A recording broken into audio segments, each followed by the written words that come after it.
revolutionary tank. Nature designed the coconut to survive a 100-foot drop from the canopy, endure weeks of saltwater immersion, and float across oceans without a single breach in its hull. It is a biological fortress engineered to protect the precious, energy-rich endosperm inside.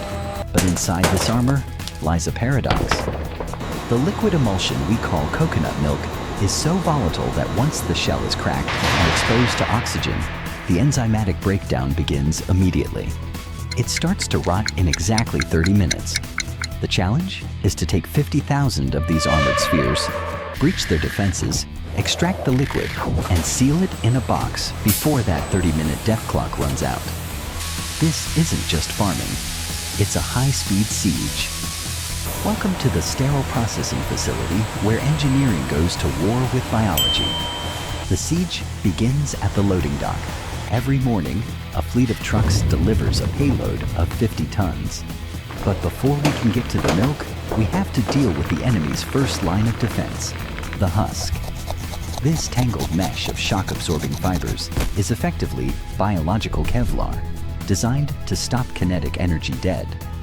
In traditional agriculture, removing this requires a machete, a steel spike, and dangerous brute force. But in a facility processing 1,500 nuts per hour, manual labor is a bottleneck we cannot afford. To shatter this bottleneck, the line deploys the automatic de-husking drum, a monolithic machine that replaces a battalion of workers with pure torque. The engineering principle here is differential friction. Inside the drum, two massive steel rollers lined with hardened tungsten spikes sit parallel to each other. If these rollers spun at the same speed, the coconut would simply rotate endlessly, bouncing harmlessly on top. The genius lies in the asymmetry. The drive shaft spins the right roller 30% faster than the left. When the coconut falls into the V-channel between them, this speed difference creates a violent shearing force. It is the mechanical equivalent of unzipping a bulletproof vest. The faster roller grabs the fiber and pulls it forward, while the slower roller anchors the nut, and the husk tears away with a deafening rip, stripping the nut naked in under 2 seconds. This violence serves a specific purpose. We need the hard shell exposed completely because any remaining fiber acts as a cushion that would dampen the impact in the next zone. Sensors monitor the torque reload on the motors hundreds of times a second. So if a coconut is too small or dry, the resistance drops and the rollers adjust their grip automatically. While the separated husk is diverted to be baled for erosion control nets, the naked coconut is now vulnerable. Yet the hardest part of the siege is just beginning. The nuts travel up the incline conveyor to the cracking zone like cannonballs loading into a weapon. Here, engineers face a Goldilocks physics problem. The shell is harder than oak, capable of withstanding massive static pressure, but the meat inside, the prize, is soft and flexible. If you strike the nut too softly, the shell won't crack, but strike it too hard. And you pulverize the meat into a useless mush, mixed with shell splinters. We need a clean fracture, a controlled car crash. The solution is the centrifugal cracking machine. Unlike a hammer that strikes the object, this machine uses the object as the projectile. The coconuts are dropped into the center of a rotor, spinning at 800 RPM, accelerating the nuts radially until they are flung outwards, slamming into a hardened steel ring lining the perimeter of the drum. The physics of the impact are calculated precisely, so the kinetic energy overcomes the tensile strength of the shell, shattering it like glass, while the white meat, which has a higher elasticity, acts like an airbag, absorbing the shock and bouncing off the wall largely intact. Gravity pulls the debris down onto a vibratory sorting table, where the chaos is sorted by density. The heavy curved shell fragments rattle across the metal screens and fall through large apertures, while the lighter, cup-shaped meat floats over the gaps. Occasionally, a stubborn piece of shell might cling to the meat, so the line passes through an optical sorting array where high-definition cameras scan every piece. If the computer detects the dark brown signature of a shell fragment, a jet of compressed air fires with sniper-like precision, blasting the contaminated piece into a reject bin for reprocessing. We have breached the fortress and shattered the walls, but the treasure is still wrapped in a layer of skin that threatens to ruin the flavor profile. Adhering to the white meat is the testa, a paper-thin, brown skin that protects the seed in the wild, but acts as a contaminant in the factory. Rich in tannins and phenolic compounds, this skin will turn the milk a dull gray and impart a bitter, woody aftertaste if left intact. Removing it by hand would require an army of technicians, so instead, the facility relies on the auto pairing station, a system of high-speed industrial pottery.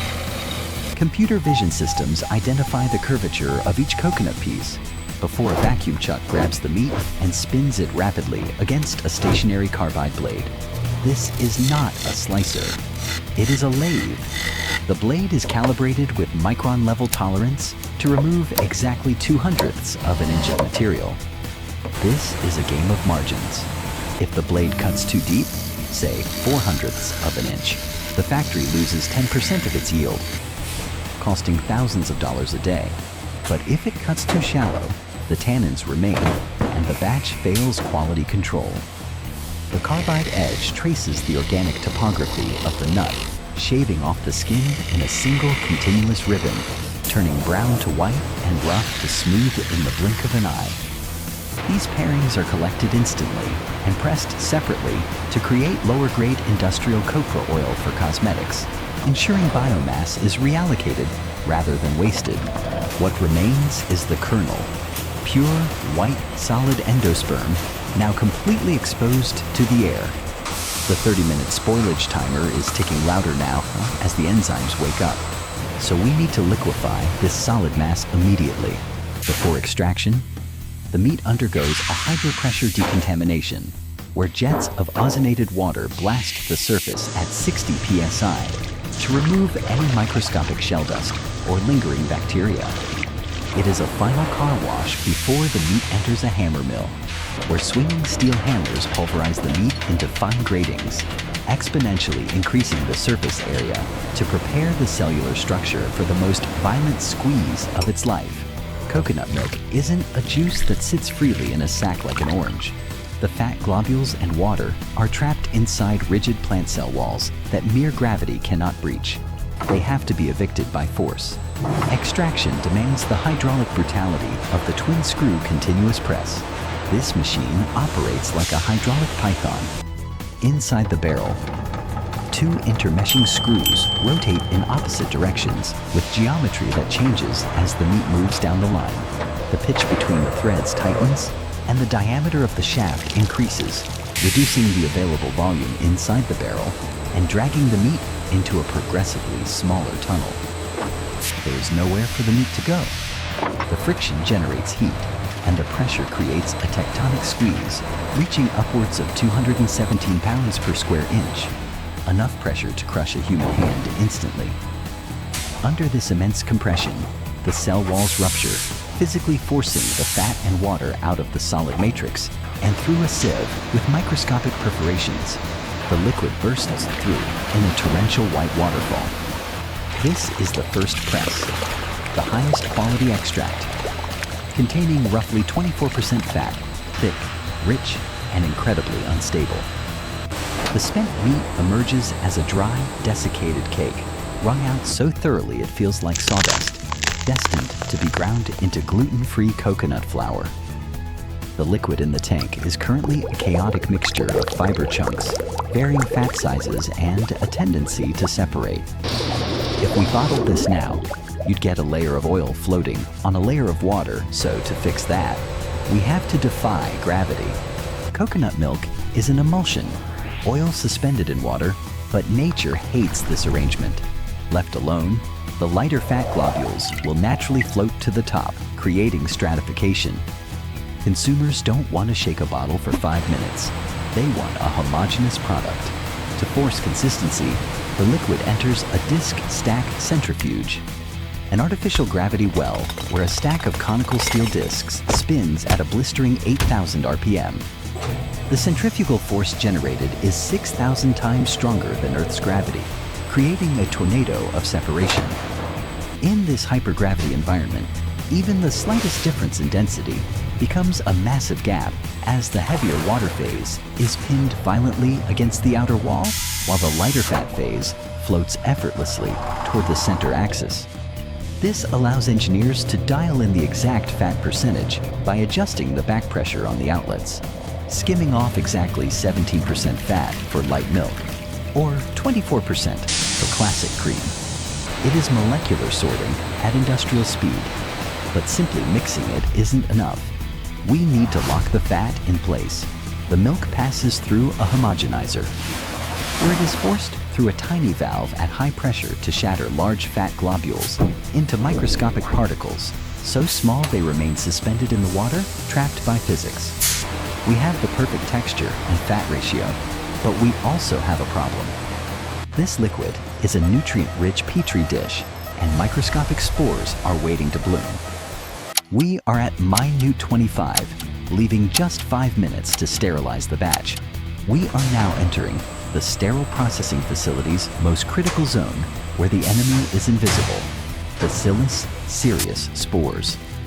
These pathogens are heat-resistant survivors that can endure boiling water and lie dormant for years. And if a single spore survives into the carton, it will germinate on the shelf, causing the package to bloat and explode. Standard pasteurization takes too long and cooks the flavor out. So engineers use a thermal flashbang technique called direct steam injection. Culinary steam is injected directly into the stream of flowing milk, spiking the temperature from 158 to 284 degrees Fahrenheit in a fraction of a second. The milk is held at this lethal temperature for exactly 4 seconds, a thermal shockwave that obliterates the spores instantly. Before the heat can degrade the delicate coconut flavor or caramelize the sugars, the milk is flashed into a vacuum chamber where the drop in pressure causes the water to evaporate instantly, cooling the milk back down in milliseconds. Now sterile, the milk travels through sealed pipes to the aseptic filling chamber, a glass-walled void where air pressure is kept higher than the room outside to ensure no airborne dust can ever enter. The air itself is filtered to Class 100 standards, 100 times cleaner than a hospital operating room. The packaging material enters as a flat roll, submerged in a bath of heated hydrogen peroxide to incinerate any surface bacteria before entering the chamber. Inside the sterile zone, the paper is formed into a continuous tube and filled with milk from the bottom up to prevent foaming. A set of heated jaws clamps down through the milk, sealing the package below the liquid line to ensure zero headspace, no air, no oxygen, no rot. If a technician were to sneeze near an open seal, or if the positive air pressure failed for a second, the entire day's production would be condemned. But today, the systems hold.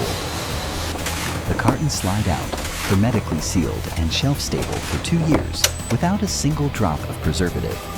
In under 20 minutes, we have traveled from the chaotic violence of the cracking station to the silent precision of the sterile fill. The factory has beaten the death clock, and they have done it with zero waste. The shells are carbonized for air filters. The husks become mattresses. The water is bottled for electrolytes. The pairings become oil, and the meat becomes the milk. Nothing goes to landfill. It took nature 1,000,000 years to evolve the coconut's armor, but it takes this factory just 1,200 seconds to break in and capture the prize. It is a triumph of fluid dynamics, thermal engineering, and brute force, all to deliver a taste of the tropics to a supermarket shelf near you.